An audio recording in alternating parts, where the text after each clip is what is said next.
A very good welcome to Women at Money on Money FM Business Radio 93.7 FM.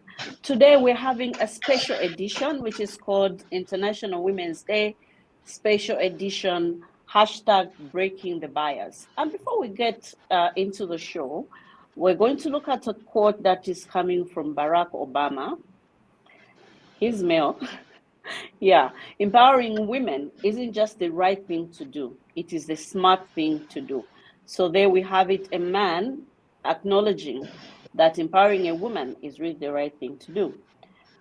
As we look at the International Women's Day this year, we will get into just understanding. So imagine a gender equal world, a world free of bias, stereotype, and discrimination, a world that's diverse, equitable, and inclusive, a world where difference is valued and celebrated. Together, we can forge women's equality. Collectively, we can all break the bias. Now, today I am joined by very, very lovely ladies. We have Yande Mwenya, who is a managing partner for Crown Zambia. Welcome to the show, Yande. Thank you, Nkonde. It's good to be here. All right. And the next guest for today is Susan Mulikita, who is a lawyer, ICT, and telecom specialist. Welcome to the show, Susan. Thank you, Konde, and it really is good to be here. Yeah, thank you. And last but not the least, we have Annie Kaluva, who is the country president for Ipsos Zambia. And welcome to the show. Thank you so much, Nkonde. Hi, everyone. All right. So just today, to give context to our discussion, I will start with Yande. Yande, just in your view, what is gender equality? This is something that we all talk about, and sometimes we don't really understand what it is. I mean, that's a very good question, and actually very timely for the occasion, because this is our day. It's Women's Day. So we need to define what gender equality is. Simply put, gender equality is having equal opportunities. It doesn't matter whether you're male or female. It doesn't matter whether we all have the same qualification, because sometimes that is an issue. We have the same qualifications, but unfortunately the men are paid much more than the women. And that's something that has been happening globally. So gender equality is saying we all have the same qualification. I'm a chartered accountant. When we've qualified, forget about the other things, years of experience, but we're saying let's get the same pay. So if I'm qualified, I want to get the same salary as Joe Blogs next to me. That is what gender equality is, simply put. All right. Would you like to add something, Susan? Yes, I just like the way that Yande put it. For me, in addition to how Yande put it, equality just also means in terms of responsibilities or obligations. We should all do the same things, starting from the homes. As parents, male and female parents, we should encourage our children to do the same tasks. There should be no division. My sons should be able to make a sandwich, a good sandwich, cook shima, the same way my daughters are able to do that. So that when they grow up, they will not have that bias.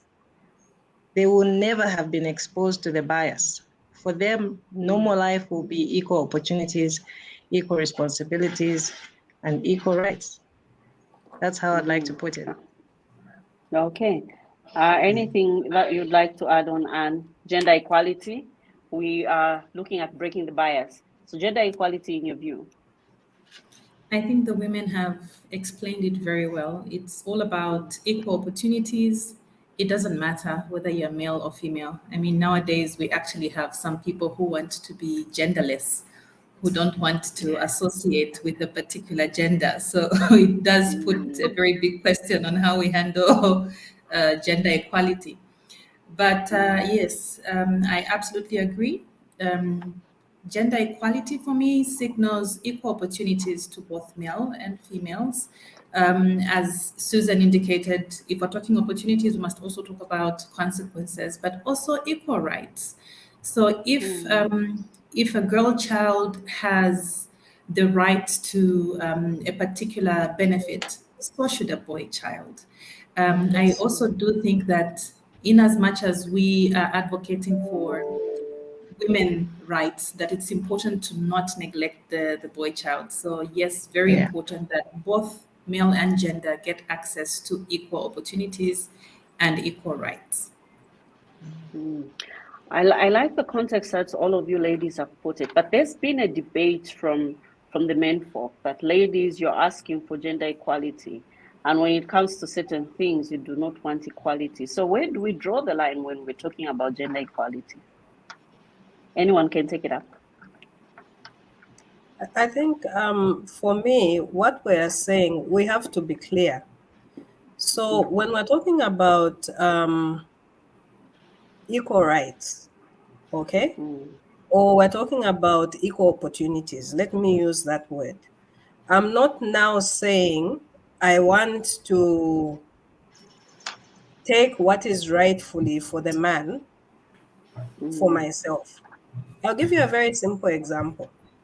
I want equal opportunities as a woman, as Yande Mwenye, but I still appreciate a man holding the door for me.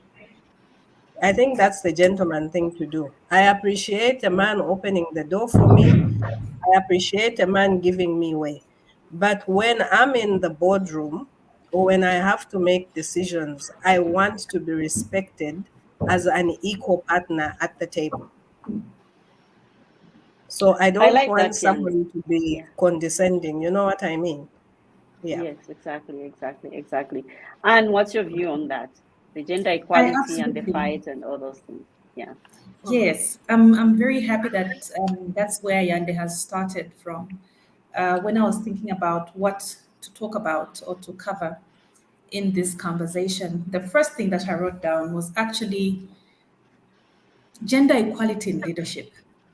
It is very saddening when you really get to think about it that we have women that are well qualified, that are well able, as Yande has put it, to take on a lot of senior roles. But you find that they are not given the opportunity to handle those opportunities, to take on the opportunities. They are not given the privilege to, in fact, I should not call it privilege. They're not given the platform The where they can opportunity. compete, yes, where they can compete equally and favorably against the male folk. You'll find that we have a couple of sectors, even in this country, that will be referred to as male-dominated sectors, where for a woman to even be considered for a certain role, it is something that is slightly unheard of. I would like to talk a little bit more about we just came from an election last year, 2021. We had a whole parliamentary election. We were putting our leaders, we were hiring our leaders, putting our leaders into office. What was interesting about that particular election is that we had an opportunity to hire 50% women and 50% male. What did we do as a country? We ended up having 85% men in parliament and only 15% women in parliament. I think sometimes when we mention statistics, it's a bit, we don't really put it into perspective. But to give you actual numbers, we actually hired 141 men and only 25 women in parliament. That is, there is no word that can explain why we did anything like that. And what is even more astounding is that when you look at the voter register in this country, over 50%, we had about 54% women. So the women themselves are the ones who were hiring men over women. That is that is a very unfortunate thing. That is a very, very Yeah. unfortunate thing. So when we talk about women equality, when we talk about equal opportunity, that is what we're talking about. We cannot have a situation where decisions are being made and we have only 25% women representation. How are we going to ensure that women interests and women rights are actually discussed in a manner that brings all the issues to the table when you only have 15%. That is not appropriate. So yes, we do have to talk about those sort of situations. The Interesting interesting approach thing, that you have brought in, Anne. Yeah. So I'm dying to get back to this conversation that you have just raised, but let's hear from Susan. I was just going to say, Anne, that the interesting thing is that the people who made those decisions to hire 85% men in the big house are women themselves. So maybe we need to do something about the women. And I know Yandi and Kondi is going to take that up. But I would just like to add to the earlier discussion by you two ladies that, look, whichever way you look at it, there are stereotypes. They are natural roles that men and women are born with. And this goes to things like opening the door for me when I'm coming in, or ladies first. Those could be social roles, but naturally we are all born with those functions or roles that are well done or better done by the male or the female. So when it comes to those, personally, while I think that anyone can do them, like cooking shima and all those are simple things, changing a tire and things like that, any one of the genders can do them. But there are some things like lifting heavy materials, heavy stuff. If there's a man and a woman standing here and there's a big engine requiring to be lifted and one of them can lift it, the man must just stand up and lift it. That doesn't mean he has not given an opportunity to the woman to lift it. Naturally, you just do it. When we go home, and maybe where the man was raised was not socialized to cook, as a woman, I shouldn't raise hell and say, you cook, because we can both cook. I'll cook without batting an eye. These are things that are easier to handle. But there are those tough things that are difficult to handle. And those are the things that we should be focusing on, perhaps. So when I hear the men folk, some of the men folk say things like, you want to choose what you want to do the softer things, these are things that we shouldn't even discuss. Because even on their side, there are those things that they can do easier that women can't do. And there are those other things that women can do easier that the men can't do. So let's forget about all of that. Let's deal with those things that will define our society, such as what Yande raised. Decisions at the table, pay, the pay structure, functions or jobs or roles, platforms. These are the things that we need to look straight up and decide. We should be very strategic and very intentional about it. When it comes to scholarships, for example, and I want to talk about breaking the bias, which I find very appropriate for this year and hopefully going forward, because we really need to break the bias all the way as we go. We focus a lot on empowering the girl child, and I have 2 sons. And I'm thinking, my sons are not being given the same push as my daughters are being given. If their parents are not able to give them that push, and fast forward 20 years, we'll have more girls that are more empowered, which is not wrong, but we'll find ourselves in a situation where the guys are lagging behind. Who's going to marry those women, those over-empowered women? The boys will definitely not stand up. They will not do that. So we need to break the bias, balance things up, because we need it where we are heading to. Yeah. I like the aspect that you brought in, Susan. Actually, there's a saying that is going around that, look, everyone is empowering the women, but who is taking care of the man? The boys, and the most important thing is that the boy who is going to interact with the same girls that you're empowering. So it has to be a well balanced. We need to be very careful in the way that it is done, but not forgetting the aspect that yes, naturally girls have been left behind and they deserve the push, but at an equal level with the boys as well. All right. Now, getting on to our next point and just touching a bit on what Anne raised. And the interesting thing that was raised during the elections, I had an opportunity to interview one of, I think, the only female presidential candidate. And one of the issues that she raised was that women sometimes are not bringing themselves up when it comes to standing for office, especially for parliamentary and all other issues, in as much as it's difficult to campaign. But women are not just giving themselves up. On this in this year, as we commemorate the International Women's Day, what would be the encouragement, really, based on the fact that we are the people who are voting, but we are not giving ourselves up? I'll start with you, Anne. We are not giving ourselves up. I think it's also got to do with capacity. As Susan indicated, there are certain things that come naturally. When you look at the playing field for political office, it is not as balanced, or it's not as equal a playing field. For instance, even for the corporate is not equal, but to some extent, it's a place where you can gather some stamina and be able to put in a fight and be able to attempt to compete against the men folk. When you look at the political playing field, it has a bit of it has a lot of rough edges which the women may not always want to step up. So I would imagine that is why a couple of us shy away.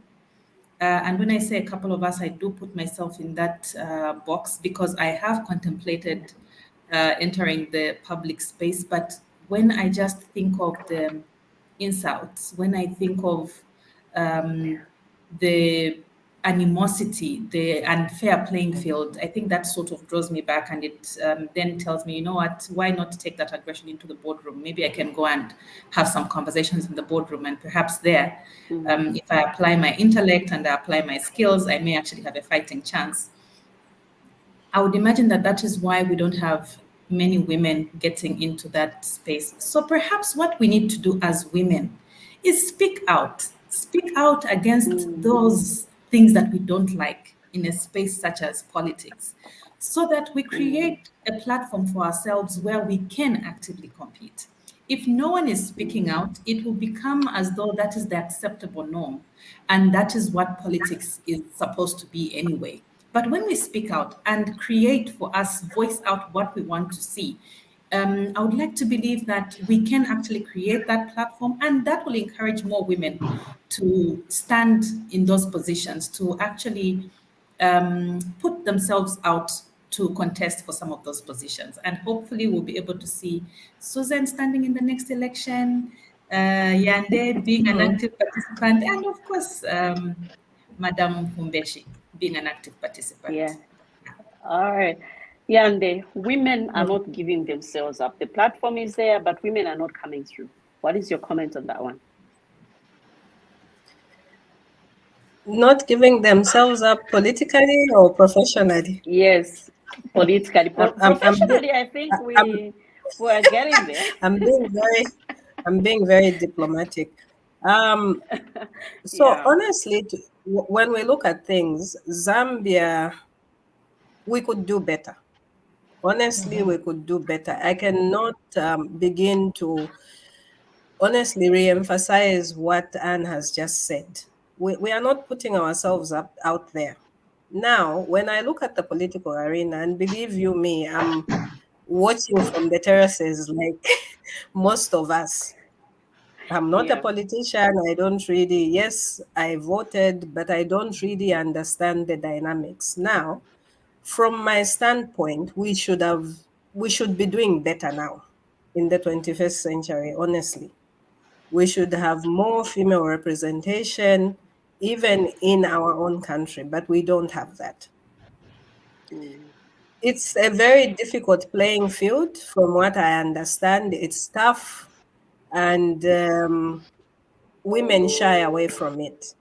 Now, in the same vein, even from a business and from a professional perspective, it's equally tough.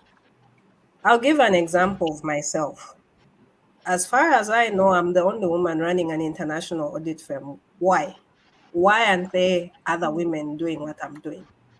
There are so many qualified women out there, but we shy away as well. So we ourselves are to blame. Why aren't we putting ourselves up? But at the same time, you look at the support system.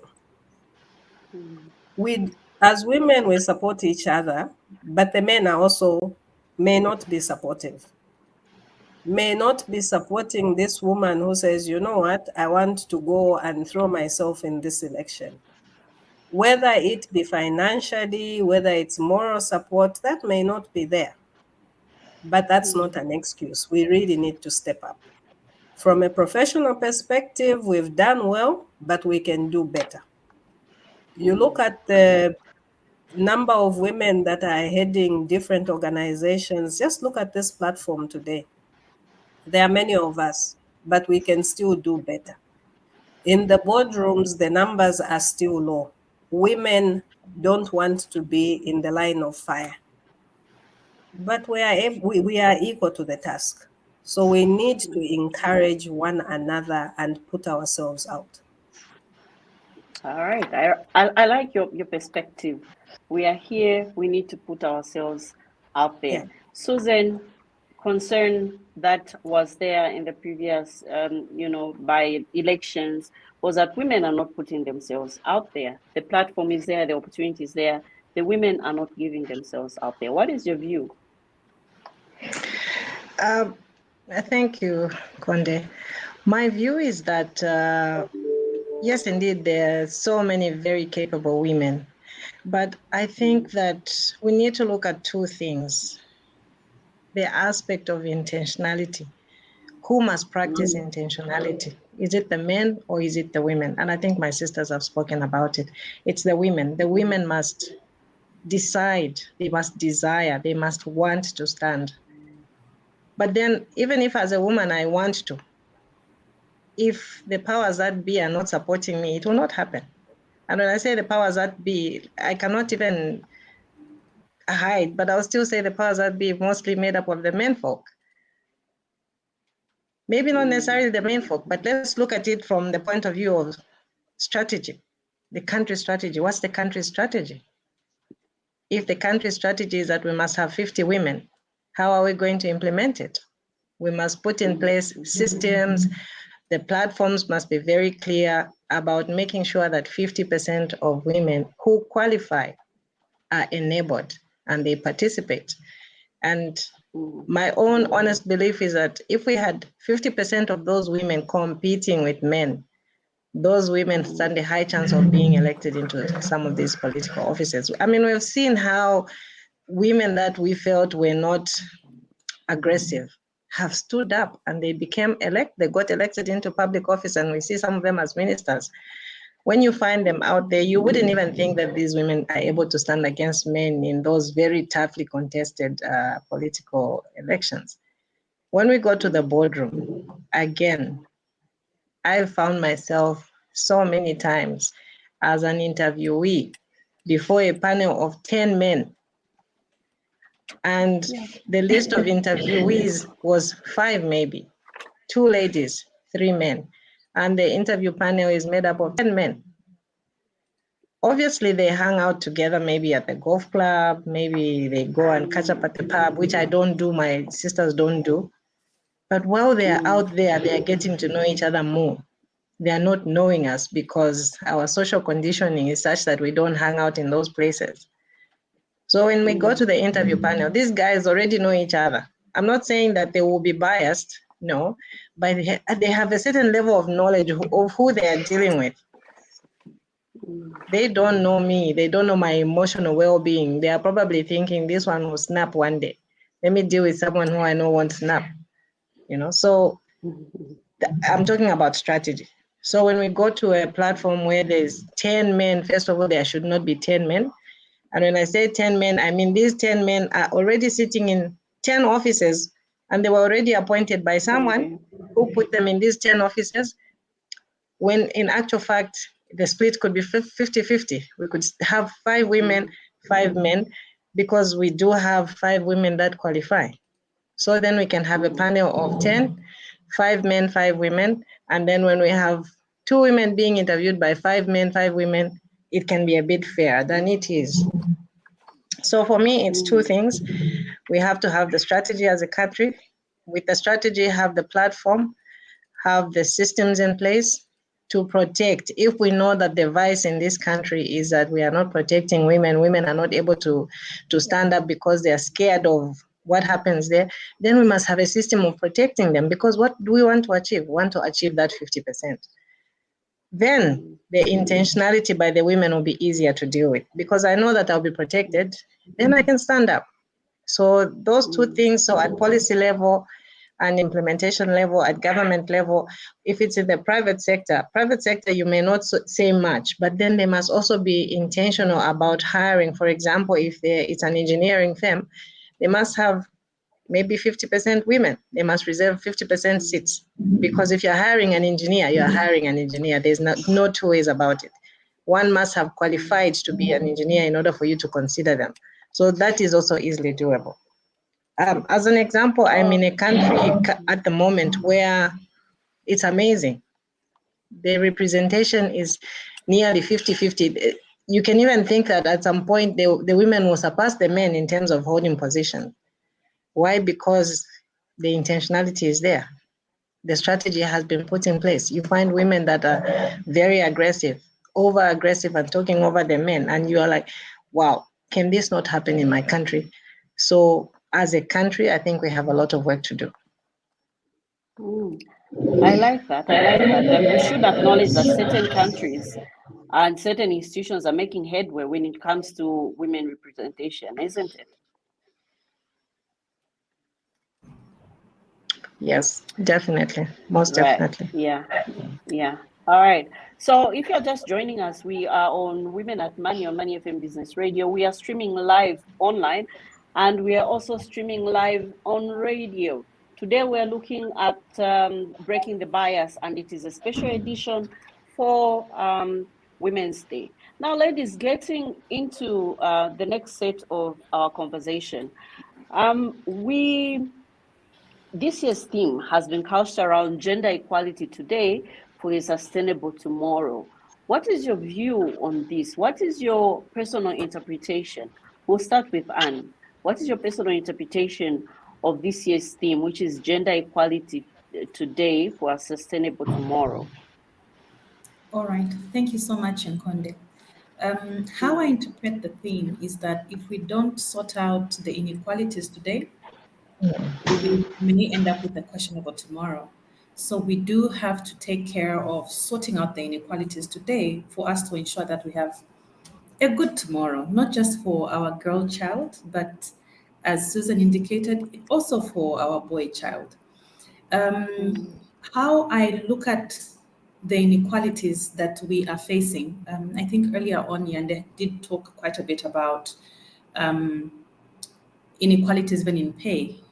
When you talk about boardroom conversations, when you talk about CEOs that are appointed, in as much as there's a huge discrepancy, huge inequality between how many women make it to leadership roles, there is also an issue with pay for women in these roles. And unfortunately, you find that even for large organizations, you find that the pay discrepancy can be as high as 40%. For the same role, they are willing to pay a man 40% higher than they are willing to pay a woman in that particular role. That is just something that should be unacceptable.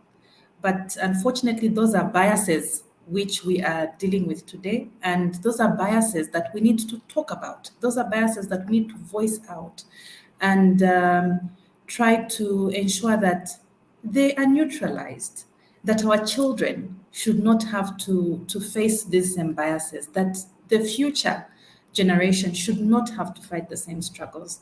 There are a lot of other biases. Even when you look at relationships, aside from the boardroom, in a home environment, Susan did talk about how that when a child is not socialized in a home if a boy child is not socialized to cook, you'll find that that responsibility will naturally fall on the girl child. Now, we do have scenarios and situations, even today, where you have an empowered woman and you find that it's the woman that is the CEO of an organization, and she's the one that's working late nights and the one that is may not be at home at the time that a meal is supposed to be prepared, but the husband has a more flexible job and he'll be home at a time when a meal should be prepared. How do we handle those expectations? How do we raise a boy child to be able to handle such things? And how do we train our girl children to be strong enough to hold that conversation, to be strong enough to have that negotiation in the home? The challenge right now is even on the softer issues, our women folk, our girl child is not socialized enough or socialized in a way that they are equipped to have those negotiations in the home. It goes all the way to sexuality. You look at the fact that a woman cannot even have a negotiation to protect themselves sexually because that is assumed to be a man's playing field. It's the man who decides whether it shall be safe sex or not. So we need to ensure that we sort out a lot of these inequalities today to ensure that we have a sustainable tomorrow. Very well said. Susan, what is your view on this year's theme, gender equality today for a sustainable tomorrow?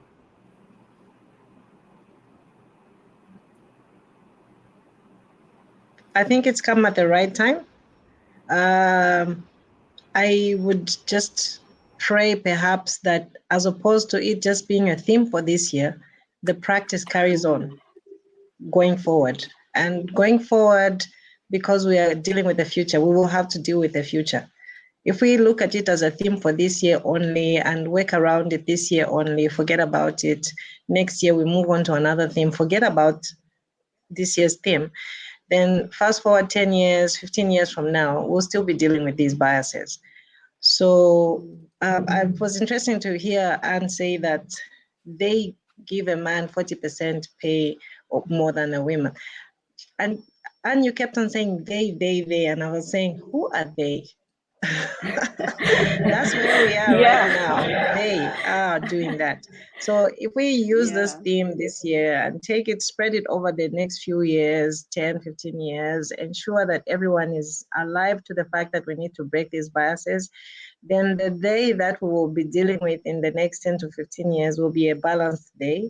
And then the pay can also end up being balanced. So for me, if we can take this theme, use it going forward, into the curriculum, the school curriculum, because when you teach it to the children, then be rest assured that they will most likely remember to grow up in that way. The Bible tells us, train a child in the way that it should go, and they will never depart from those ways. So if we engender this in the school curriculum as they are young, in college, when they get to the stage where they are the decision makers, we will reach a stage where the biases are gone and the balance is achieved. That's my thought. All right. All right. Thank you so much, Susan. Now, Yande, getting to you. This year's theme is gender equality today for a sustainable tomorrow. What is your comment on this one? My comment is the future is female. You know what? Full stop. Full stop. No, but seriously, I mean, I agree with what Susan and Anne have said. I mean, they've really expanded it. But I would like to have a slightly different take on that. When we're looking at tomorrow, sustainability and tomorrow, we're looking at the future. What I've realized is actually at the heart of the UN Sustainable Development Goals has been gender inequality and the climate crisis.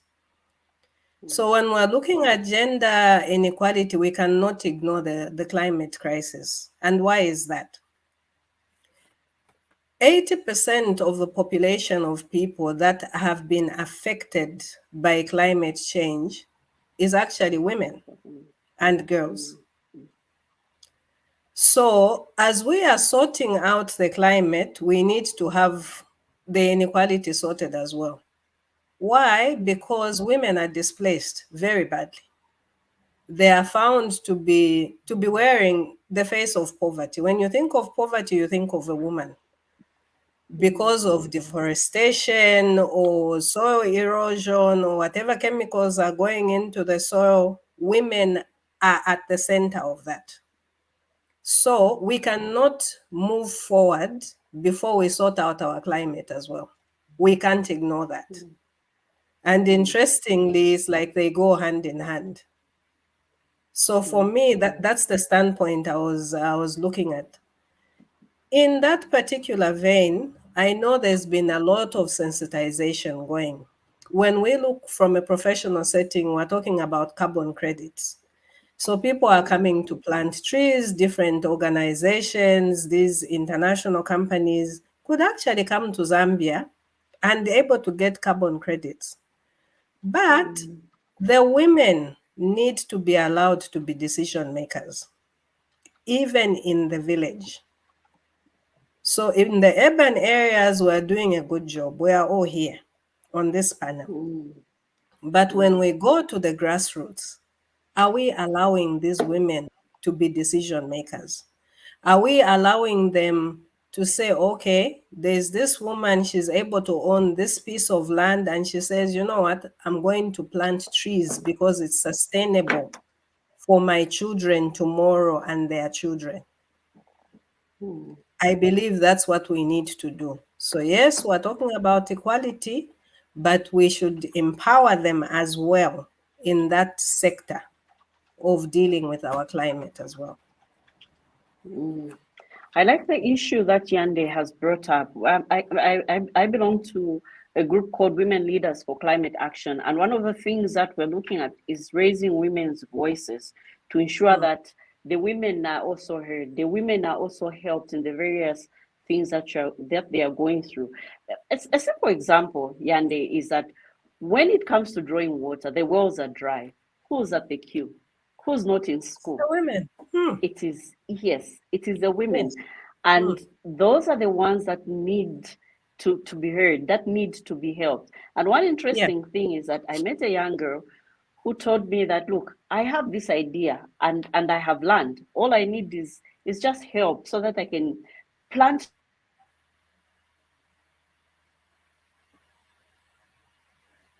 Yeah, so essentially we're talking about this young girl that just needs a hand up. Yeah. Isn't it, Nkonde? Yes. They just need a hand up. Yeah. Yeah. All right. Thank you so much, ladies, for your very, very valuable contributions. Now, just as we conclude, we did allude to the fact that women, the boardroom, networking, and everything else. How then can we help each other as women when it comes to breaking the bias, especially, first of all, when it comes to networking? How can we best help ourselves to ensure that we're well connected? And when you go to a panel, you're before a panel of 10 men, how best can that work for you as a woman?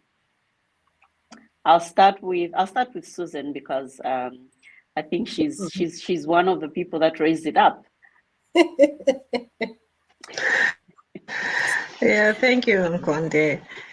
I think that we should not be shy to ask for help. In as much as most boardrooms are dominated by men, I think that there are a lot of good men out there. I would be lying if I said that my career progression has been solely by myself or supported only by women. I've met a lot of good men who've really helped me and propelled me to a position where I would not have otherwise made it. Right up to today, I still have men that I look up to, who have helped me and are still willing to help me, who have pushed me, who asked me to get up from where I was seated to go out there and do what I needed to do, spoke to me and made me see the value that I have, that I can give out, that I didn't otherwise see. So I'm simply saying that it's not all bad. There are good men who are very willing to help. It's then up to us as the women to want to ask for help from the men, because we know that they're able. They've been doing this for longer than we have been. So let's go out there and ask them for help, for support, and they will give it to us. Then again, between ourselves, there are a lot of ladies who have done very well. We can ask for help. even if they haven't done well. They might be wiser than we are in some ways, so go out there and ask those women. If only the only thing you're going to ask is one area of strength, go and ask. We shouldn't be shy. We should not be intimidated. We should forget the bias that women do not support other women. That's another bias. So let's just go out there and ask. That's my All thought. right. Okay. Yande, when it comes to networking and, just embracing the men, what's your take on that one? I think I liked what Susan actually said. She said we need to be intentional. You see, when we look at the men, we say they have boy clubs, but surely they don't have these boy clubs just coming to follow them on their desk. They pick up the phone, they say, oh, can we meet? Can we do this? Why aren't we doing that? So yes, we will complain, but what are we doing? I'm not saying we should now do everything that they are doing, because our social roles are different, but we need to be intentional. If I know that Anne has something I can tap into, or I just want to make a friend, I should pick up the phone and say, you know what, Anne, can we meet for a cup of tea? I can pick up the phone and say, oh, Susan, can we meet for lunch? I needed to consult you on this. We need to be intentional. And when we look at the men folk, look, today we're not saying we should ignore them, but this is our time. We're talking about opportunities for women because we've been sidelined for too long. Men, there are also issues that they need help with. And some of the issues I know are things to do with mental health and all that. We need to support them. But in terms of opportunities, for a long time, the women, the girls have been left behind. So we are saying, yes, we shouldn't ignore the men. And I'm also a mother. I have a pigeon pair. So I have a boy and a girl. So I'm in between. I have to balance it off all the time. But we have to understand first, number one, our social roles. And then secondly, what opportunities have been there for the boys. Look at school from primary, the boys always have the best opportunities, to be honest. When we go into the rural area, if there is no money, they would rather support the boys, the girl stays home. Okay? So we are saying, don't ignore the boys. No, we're still supporting them. But we're just saying it's about time we had the same opportunities and the boys. And the boys and the men, there are issues that they are dealing with separate from ours now. We want an equal playing field, and we will support them equally in that area. All right. Thank you so much, Yande, for your contribution. And what is your take on that networking, inclusion of men? Okay. Thank you so much, Nkonde. Earlier, you had included that to also talk about breaking biases, but I'll leave that one. I think that... Okay, so the breaking biases will just be under 30 seconds for each one of you. Okay, so we'll come back to that later. Exactly. I absolutely agree with what both Susan and Yande have said. I like how Susan had asked after I spoke to say, who is they? And I laughed to myself. I think that's a very important, that's a very important question. It sort of just shook me back to reality, because they is us. They is us. Sometimes we want to think that they is just the men. Guess what? The people who are giving these unequal pays for the same positions are both men and women. The people who are instigating these unequal conversations in the boardroom is not, there's no strange looking man somewhere. It's actually you and me. it's us, it's all of us. So what can we do to equal that playing field? Yes, let's step out. Let's empower ourselves to a place where we can actually network with the men. We can actually network among ourselves. And one thing I'd like to say is to deliberately be kinder, hey? Yeah. We have talked about how that even when you look at, I will go back again to talk about elections last year. When you look Yeah. at who voted these 85% men into office, It's us. it was us. It was women. 53% of the voter register was women. So it was us, the women, who were saying, we actually think we trust men more to run this country than we trust women. So what are we doing about it ourselves? What are we doing to, first of all, raise that expectation or raise that standard? Are we empowering ourselves that our women folk can also have a bit more confidence in us? Are we networking at a place where we can get to know each other a little bit better? Those are some of the deliberate, intentional. I think both Susan and Yande did allude to the intentionality of some of our actions that we can do. Let's be kinder to each other. Women, have a little more confidence in your fellow woman. The same way that you believe that you have capacities, have a little bit more confidence that your fellow woman should also have that opportunity to show their skill, to show what they can bring to the table. And let's break the bias that makes us think that women do not support women. Let's break those biases that instigate views that men are better leaders than women. Let's break the bias. All right. Thank you so much. And Yande, under 5 seconds, what bias are you breaking this year and throughout? The bias I'm breaking is women can't do it. We are equal to every task that a man can do. And this, I'm speaking from a professional perspective. So trust us. Great. Susan, what bias are you breaking? For me, I think the discussion around breaking the biases, the gender bias, should not be confined to one day in the year. So on my part, I will do as best as I can going forward, but hopefully everyone, including the powers that be, the policymakers, the strategists of our policies and government, should also ensure that they engender this in the policies. So we break the bias. All right. Yeah. Thank you so much, ladies, for having joined me in this conversation today.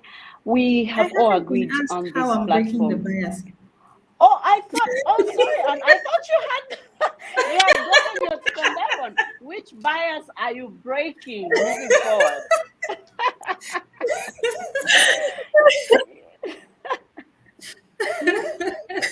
Please, go on. All right. So I have polished up my 30 seconds. Okay. I don't want to stick to one thing that I want to break as a bias this year, but I would like to talk about how. What are we doing as women to break those biases? So can we be a bit more intentional about speaking out? Tell your story. Speak out, tell your story. Do not be intimidated. Let us give up these biases that when a woman speaks out, then she is too talkative. When a woman is reserved, then she is not capable.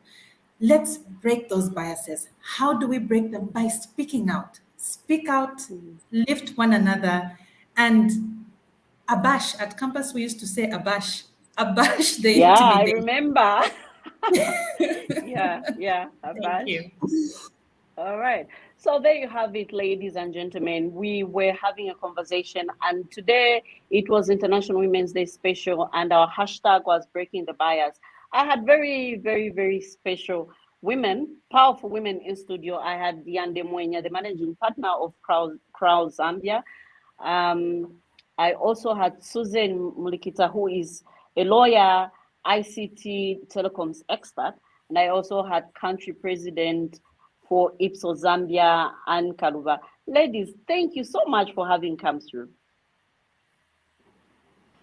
Thank you for having me. I know, Thank you very much. yeah, I know Thank Susan you, Yande. and Yande are not in Zambia, but Anne and I are here. So thank you so much. Despite the time difference, you ladies were awesome. Thank you so much for joining today. Thank you. Thank Thanks for the you. invitation. Thank It All was right. you. enjoyable. So The panel was enjoyable. yes, thank you so much. So this has been Women at Money on Money FM Business Radio 93.7. We were streaming live on social media, and also we were live on Money FM Business Radio today. Until next time, this has been your host, Nkonde Fumbeshi. Bye-bye.